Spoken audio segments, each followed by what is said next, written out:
ये बिल्हा मुर्गी के दरबा। यहाँ तो हम एक पल ना रुकब और एक जानवर के साथ तो बिल्कुल ना। मैडम जी, यहाँ जानवर ना इंसान रहेले। अच्छा, तू अपने आप के इंसान समझत बाड़ा अरे तू ता जानवर से भी गैल गुजरल बाड़ा। यहाँ तो पता ना कैसन कैसन बास आवता। हमार तो दम घुटत बा, हिजा दम घुटत बा।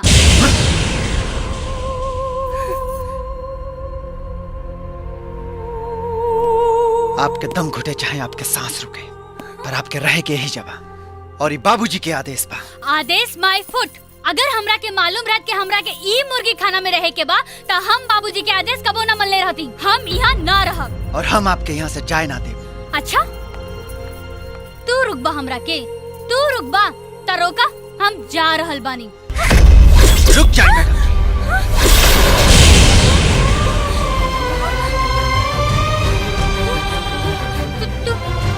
तू हमरा के मरबा? हाँ? हमरा के मरबा तू? अरे हम अपनी आप के मार ले मैडम। प्लीज मैम साहब मान जाए, वरना ही अपन जान दे दी। जान दे के भी बाबूजी के दिहल वादा के टूटे न दे।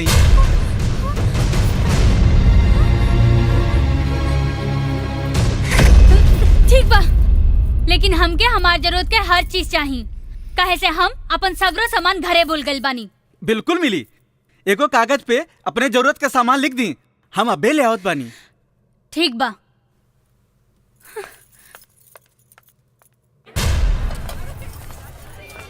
ए सुन, एकरा के कहीं देखले बाड़े? नहीं। ए, एकरा कहीं देखले बाड़े? नहीं। ए, रुक। का बात बा भाई? ये लड़की के कहीं देखले बाड़े?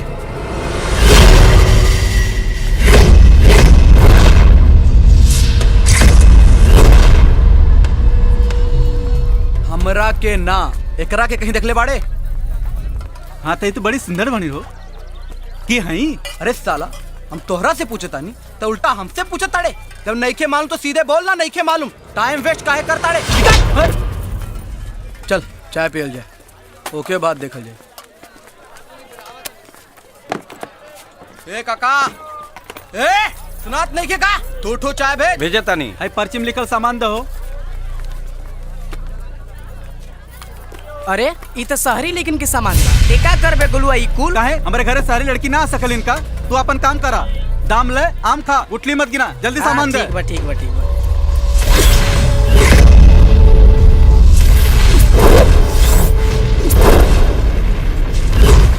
अबे ये तो शंकरवा के दोस्त हवे। देख बितासा की दुकान पे। चल पीछा करल जा, चल।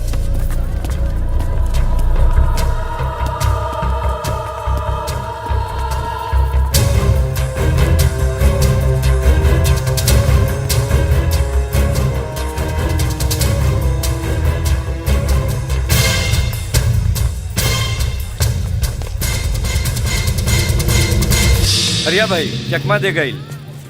लेकिन ए बात के पता चल गई, शंकर के अड्डा ये एरिया में बा।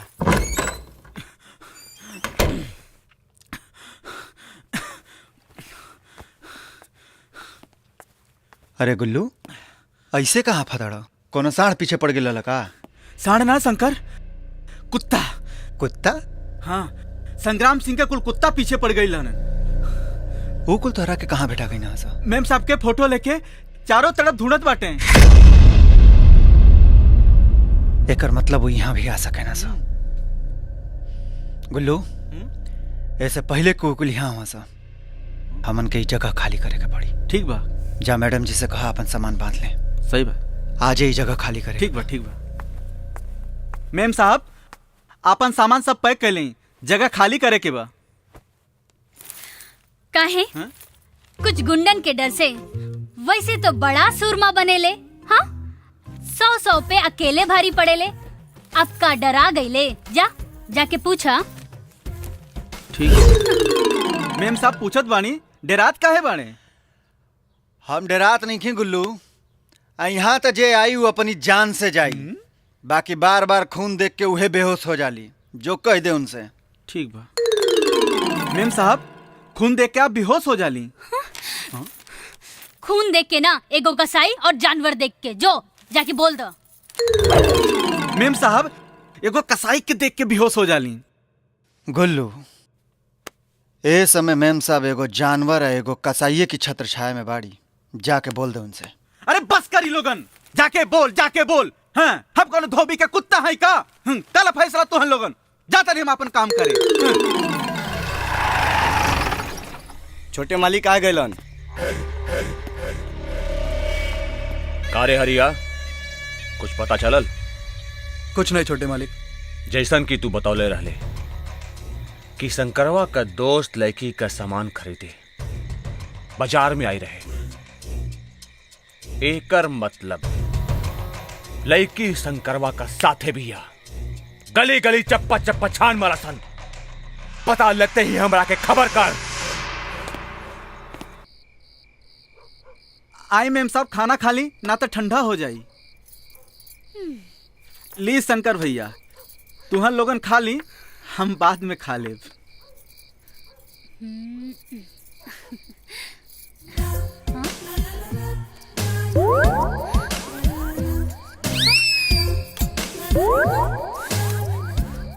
आज फिर हुए घास फूस? ई जानवरन के खाना है या आदमी के? आदमी के, और हमनी के इहे खानी जा। हम ई घास फूस ना मटन चिकन खाई ले। लेकिन हम तो शाकाहारी हैं, मटन चिकन ना बनावे आवेला। अगर ना बनावे आवेला तो लेके जाओ ई खाना, ई कुल हम ना खाए। मैडम जी, हमन के आदमी समझी चाहे जानवर, 2-4 दिन आपके और रहे के बा, तो जौन बात उन खा लें। हम ना खाए।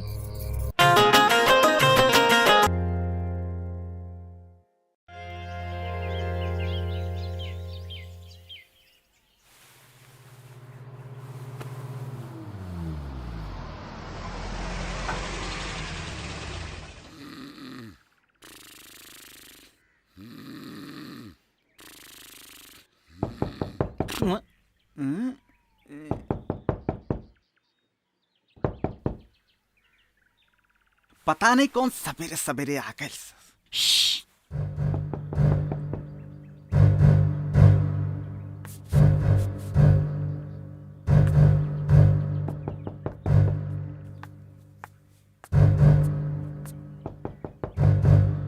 हे गुल्लू, दरोगा आइल बा, जाके चटाई पे सो जा। जा।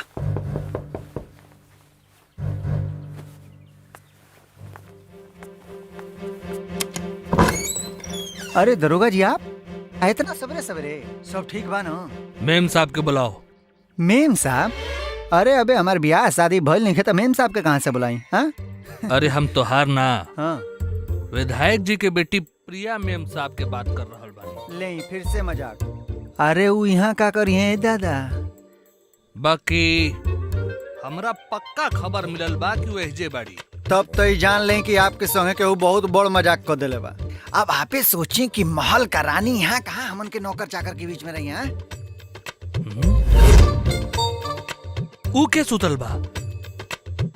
अब हम कहब तो आपके यकीन तो होई ना। आई खुदे देख लें के सुतल बा। आई देखी। ए, अरे सुता दे शंकर। अरे अरे दरोगा जी, आप? का नाम बा तोहर? गुल्लू। उल्लू? उल्लू ना साहब, गुल्लू गुल्लू। ते प्रिया मैम साहब के देखले है? हम कहाँ से देखब साहब? कहाँ वो महल के रानी, हम कुतिया कहानी। कहाँ वो घूमलिन जहाज से, हम तरसी लेना। बुझाता ठकुराइन हमरा से झूठ बोलले बाड़ी।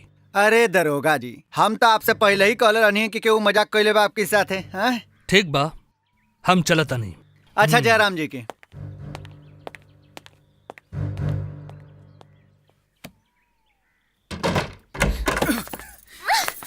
काहे रोकला हमरा के? शायद हमार माई कोनो संदेश भेजले हुई है। अरे कोनो संदेशा उन्देशा ना भेजले रहली है। आई ललो एजा सूंघे खातिर। सूंघे खातिर? काहे? दरअसल उस संग्राम सिंह के बहुत बड़ा कुत्ता है। अगर संग्राम सिंह के पता चल जाये कि एजा बानी आप, तो संग्राम सिंह बारात लेके चले थे एजा। हमरा तोहरी बात पे कोनो भरोसा नहीं खे। हमके हमार माई से बात करे के बा। बात पे भरोसा नहीं खे तो ली कल अपनी माई से बात। हाँ।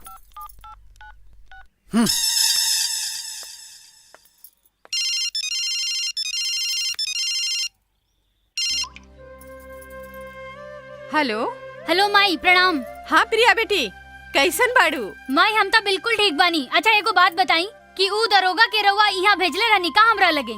अरे दरोगा के हम का करे खातिर पटना भेजब? अरे माई हम पटना में ना, हम तो एहिजा शंकर के पास बानी। शंकर के पास? हाँ। हम तो सोचत रहनी तू अपन बाबूजी के संगे पटना में बाड़ू। अच्छा ठीक बा बेटा, तोहर बाबूजी जे कैले हुई है सोच समझ के कैले हुई है, तोहरे खातिर अच्छा कैले हुई है। बेटा तू शंकर के बात मनिया और अपन ख्याल रखिया। ठीक बा माई। हाँ हो गल विश्वास कि हम सच कहत रहनी हा? दरअसल बाबूजी जन बायां हाथ से करे ना, दाहिना हाथ के पता ना लागे देना कि का कहना हा। सॉरी।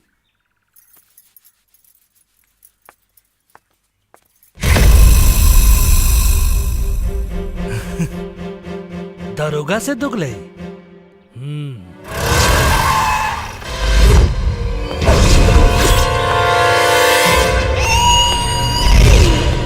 अरे प्रणाम संग्राम बाबू, हम अंदर ढूंढत बानी, रहुआ एजा बैठल बानी। दरोगा आओ बैठले, बिस्किट खाओ भाई। तोरे चेहरा के रंगत और चाल डाल देख के ते लगा था कि कोनो बहुत बड़का जंग जीत ले तू। अरे का बाबूजी तू ना, अरे सब पैसा इठे का तरीका है। अरे पैसा इठिला तक कामो करेला रंजित बाबू। हम पता लगा के आवतानी कि प्रिया शंकरवा के घर में नहीं खे। प्रिया शंकरवा का पास नहीं के इहे पता लगौले है। इतना नोट दिया बा का उखाड़ ले? उखाड़े के तो हम बहुत कुछ उखाड़ सकीला रंजित बाबू। उठ रे। और दरोगा का रे, तू सर्व हमके धमकावत बड़े, हमार फेकल हड्डी खा के और हमारे पर गुर्रात बड़े। छोड़ हमार गिरेबान, छोड़ रंजित, ये पुलिस का गिरेबान हो। बांध के ऐसा ठोकाई करब कि न हाथ रही न पैर। और हाँ, जॉन फाइल पर हम सांप नियन कुंडली मार के बैठल बानी, वो बाहर आ जाई। छोड़ दो, पकड़ा के बैठेगा एकदम दिमाग में इतना होश नहीं गिरा। गुस्सा में खाली सुनो। चलो बैठा बैठा बैठा बैठा बैठ जा दरोगा जी। बच्चा बा एकदम इतना होश नहीं गिरा, समझ में नहीं खावत की क्या करे के बा। ले बिस्किट खा, बिस्किट खा। अरे खा खा, ठंडा हो जा, ठंडा हो जा, ठंडा हो जा।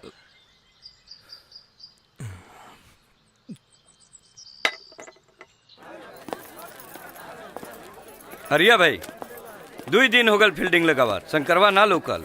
लौकी जरूर लौकी, ओकर दोस्तों लौकी और शंकर के अड्डा कहाँ बा ना उहो पता चली। आखिर बकरा के माई कब तक खैर मनाई?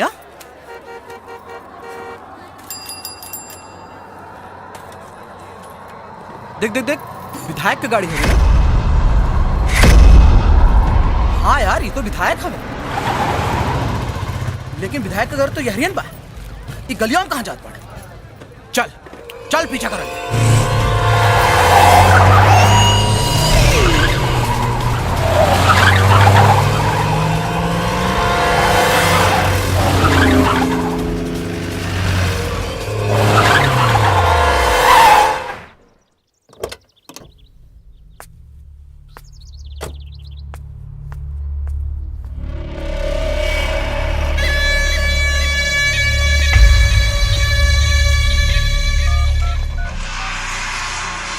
भैया जी, शंकरवा के अड्डा पता चल गई।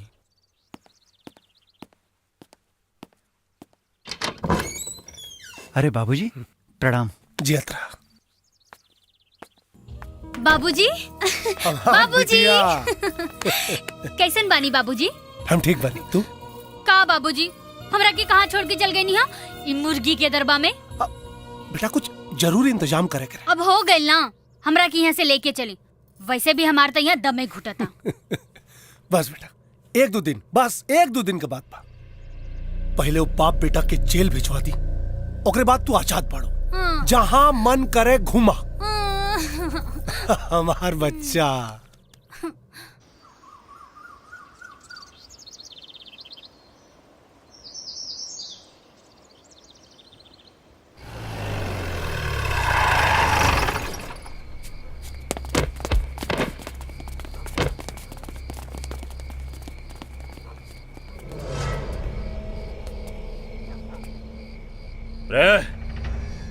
दरवाजा तोड़ दसन। रुकी छोटे मालिक, हमें को रास्ता देख ले बानी।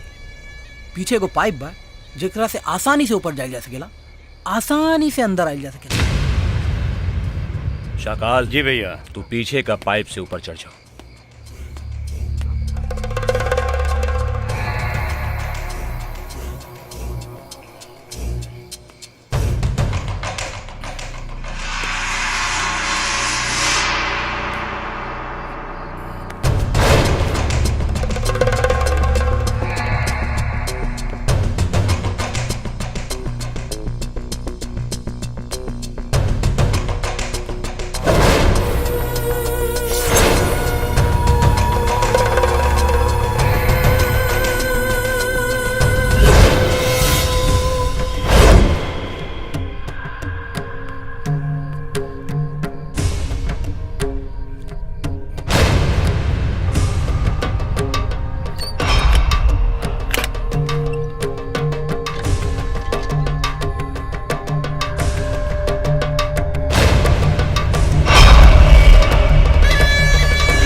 अरे मैडम आप बस जाइए, रंजित भाई बस जल्दी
मछली जैसा जाल में फंस गए ना। अगर मैडम जी के छू देले तक काट दे साले तोरा के। छोड़ रे साला। अयो दादा। चल चल चलो चलो चल चल बहुत चल बहुत छुप ले चल छोड़ हमरा के चल ढेर बात रंजीर कहाँ था? एक बार आ जरा ना बस ना पावेला।